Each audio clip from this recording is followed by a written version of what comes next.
안녕하세요. 저는 비치 포인 제도를 제안한 모찌모찌 팀의 발표를 맡은 김성진입니다. 저희는 환경공학과에 재학 중인 학생으로서 환경의 이야기를 가까이에서 들어보고 자세히 들여다보는 방법에 대해 배우고 있습니다.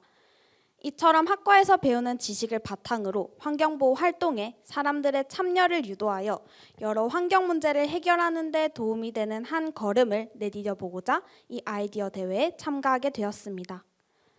언젠가 미래의 이야기일 줄만 알았던 환경 문제에 대한 심각성은 이제 일상생활에서도 크게 느낄 수 있습니다. 특히 저희가 자주 놀러 다니는 부산의 바닷가에서는 해양 문제를 직관적으로 볼 수 있었습니다. 동기들과 함께 놀러간 바닷가에서는 음식을 먹고 남은 쓰레기들을 비롯하여 플라스틱 병들과 유리 조각 등 쓰레기가 여기저기 버려져 있었습니다.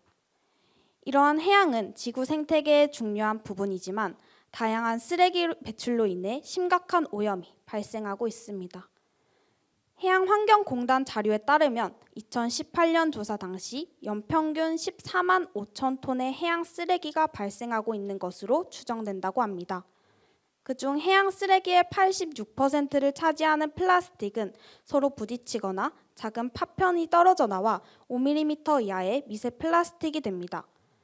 이는 화학적으로 분해되지 않기 때문에 해수 속을 떠다니다가 해양생물에 침투하고 그 해양생물을 섭취하는 인간에게까지 피해를 주어 사회적 문제로 이어지게 됩니다.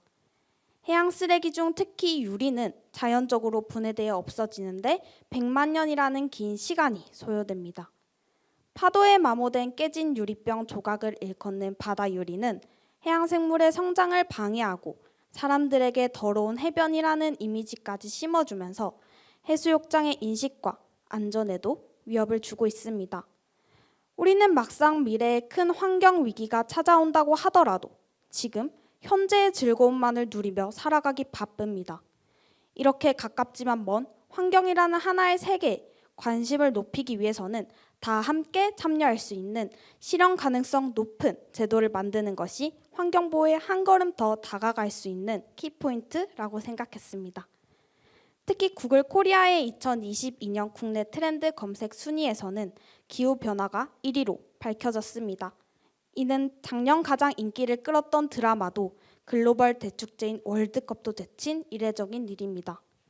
전문가들은 이것이 사람들이 점차 환경 문제에 대해 관심을 가지기 시작했으며 특히 인터넷에 익숙한 MZ세대가 기후위기와 환경에 대한 관심이 높아졌다는 것이라고 해석했습니다.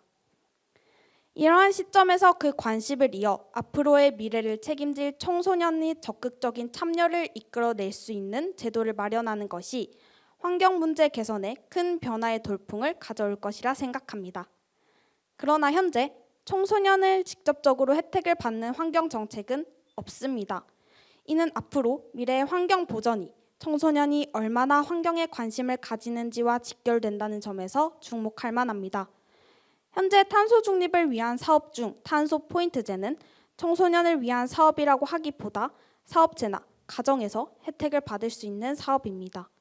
그렇기에 청소년이 자신이 주체가 되어 환경을 지키고 있다는 느낌을 받기 어려우며 이는 환경에 대한 관심을 유지하기 어려운 요인이 될 수 있습니다. 만약 청소년의 주체적인 참여를 주요 목적으로 하는 청소년 포인트제가 있으면 어떨까요? 비치 포인 제도, 이 제도에서 시작할 수 있습니다. 정책명에서 약간 감이 오실까요? 비치 코밍으로 모은 쓰레기들을 포인트제로 바꿀 수 있는 제도입니다. 여기서 비치 코밍은 해변의 조개 껍데기, 유리 조각 따위의 표류물이나 쓰레기를 주워 모으는 것을 뜻합니다. 이 제도의 매뉴얼은 다음과 같습니다. 첫째, 방문객들을 대상으로 해수욕장 입구에서 비치 코밍을 위한 집게와 장갑, 봉투 등을 제공해 줍니다. 둘째, 모은 쓰레기를 제출하면 100g당 50포인트로 환산해 줍니다.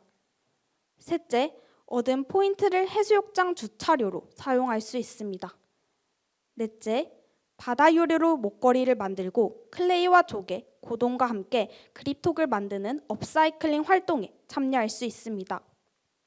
이뿐만이 아닙니다. 비치코밍 외에도 사람들은 일상생활에서 대중교통을 이용하면 요금의 5%를, 카페에서 다회용 컵을 이용하였을 때는 잔당 100포인트를 적립할 수 있습니다. 이렇게 모은 포인트는 비치포인 전용 카드 혹은 지역 화폐 카드에 적립됩니다. 이 적립 포인트는 각 지역의 지역 화폐로 교환하여 사용할 수 있어 환경을 지키는 동시에 지역 경제를 활성화시킬 수 있는 좋은 방안으로 떠오를 것입니다. 저는 한 달 기준 교육봉사의 고정 교통비가 32,200원 정도 드는데요. 이런 경우 제가 받을 수 있는 포인트는 대중교통 포인트로만 약 1,610포인트 정도입니다. 대중교통 한 번을 무료 이용 가능한 돈이죠. 저처럼 교통비에 고정 지출이 드는 청소년의 경우에는 포인트 혜택이 지속적으로 대중교통을 이용하는 이유가 될 것입니다. 어떤 청소년들에게는 대중교통을 이용하는 하나의 동기가 되고 이는 자연스럽게 대중교통 이용자 수를 증가시킬 것입니다. 카페 부분은 어떨까요? 아침 9시 전공 수업을 들으러 갈 때면 대부분의 학생들이 카페 테이크아웃 잔을 들고 강의실로 들어옵니다. 그리고 수업이 끝나면 쓰레기통에 테이크아웃 잔이 버려져 가득 쌓입니다. 만약 비치포인 제도가 도입된다면 환경 측에서는 쓰레기를 줄이고 청소년 측에서는 얻은 포인트들로 음료값을 줄이는 방안을 제시해 주는 것이죠.